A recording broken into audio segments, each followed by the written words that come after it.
If you are the Son of God, command these stones to be loaves of bread. If you are the Son of God, throw yourselves down. Amen.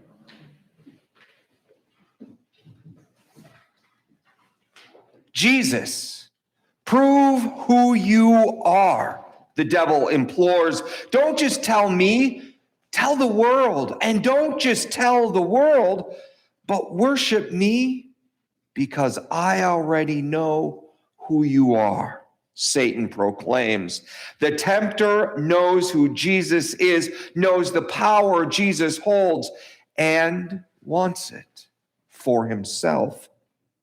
The devil tempts Jesus to use his divinity to serve himself, not to do the will of God. Like the Hobbit, Frodo Baggins, some of you may know, in The Lord of the Rings, like Harry Potter in the book and movie series named after him, all the stories of good and evil, moral right and moral wrong, the good guy faces temptations, faces challenges placed before him because the antagonist knows what's on the inside, not just on the outside. They know the power of power and how easy it is to embrace it for their own comfort and ease. The devil knows as much. He chose the easier, softer way. He wants others to follow his lead. All good stories of moral integrity held and told over the ages engage evil as real. Evil is real, and the good of human compassion, love, and faith as exemplified in our lives, in our actions. Certainly, this is true in the story of Satan and Jesus. The gospel writers, all four of them, do not waver on the moral imperative placed before us. Aesop's fables, nursery rhymes, yes, even Saturday morning cartoons join in this fun. Who will battle it out? Who will come out on top? What will you do when you are faced with the same choices? Jesus, prove who you are, the devil exclaims. Don't just tell me, tell the world. Don't just tell the world, but worship me because I already know who you are, Satan proclaims. This biblical story can be simplified to a right or wrong, black or white choices in no time. It is actually the devil's wish. In the 1960s and 70s, secular and Protestant church ethicists set aside a millennial-old conversation on ethical imperatives of virtues and turn to situational ethics. You have two choices before you. That's it. You only have two. Which one are you going to choose? Knowing that good and evil sit in both, they would ask.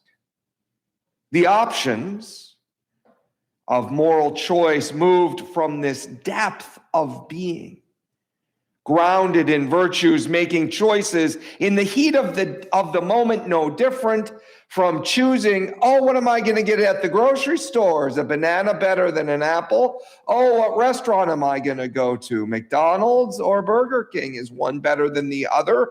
Or am I going to shop at Walmart or Target? Not to worry.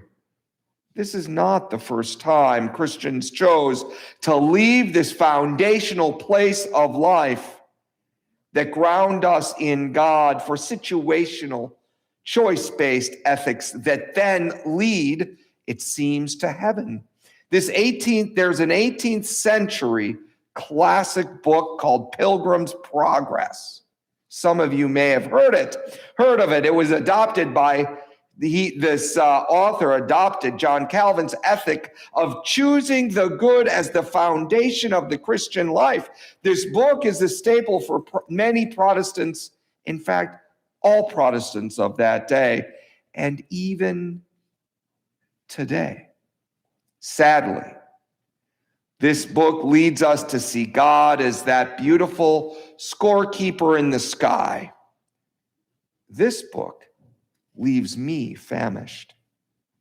Though facing choices like the ones I have mentioned often feel trivial and downright silly, even when embedded in classical theology is no different than seeing an angel on the right shoulder and a pitchfork in hand devil on the left shoulder, where there's only one correct choice. Choose wisely, they say. There must be more than meets the eye. There must be. Honoring the two who are in this conversation before us demands that we enter into a sacred conversation of middle ground, knowing that Jesus and Satan are both from God. Both Jesus and Satan know each other inside and out. Both Satan and Jesus know that in time all will be revealed. Jesus is not choosing right from wrong, as though his divinity is on the line. He, in fact, is living into his humanity as shaped by his divinity. And yes, that's heady. I get it. But he does not answer Satan's baited black and white questions with black or white answers. And Jesus also knows who we are. The devil himself lived into his fullest potential. He knew he was a child of God as well, fallen from grace, looking inward at self alone, destructive to all whom he encountered. Satan knew Jesus and Jesus knew Satan. They both knew us as well. They were both standing on their virtues in themselves, expressed, yes, in contrary ways, both attractive, both enticing. Jesus, prove who you are, can never be boiled down to a simple syrup. Grounded, one is grounded in death. One grounded in the resurrection. When we forget to ground the ground on which they stand, boiling this conversation down to answers that require simple and sweet yes and no answers of life becomes, well, simplistic. Honoring both sparring partners, naming both of them takes time to listen and name and engage. But do we want to? Is it that important? Listening to Jesus and Satan bicker brings home the point, and the story is more than meets the eye. Over the last 50 years, what has gotten the Episcopal Church in trouble has been its strength. We have been dubbed the thinking person's church, where questions feel more important than answers and conversations more central than the conclusions we make. Though I beg to differ, this sermon may seem contrary to that point. Have I given any clear and concise conclusions to the questions I have asked or lobbed at Jesus?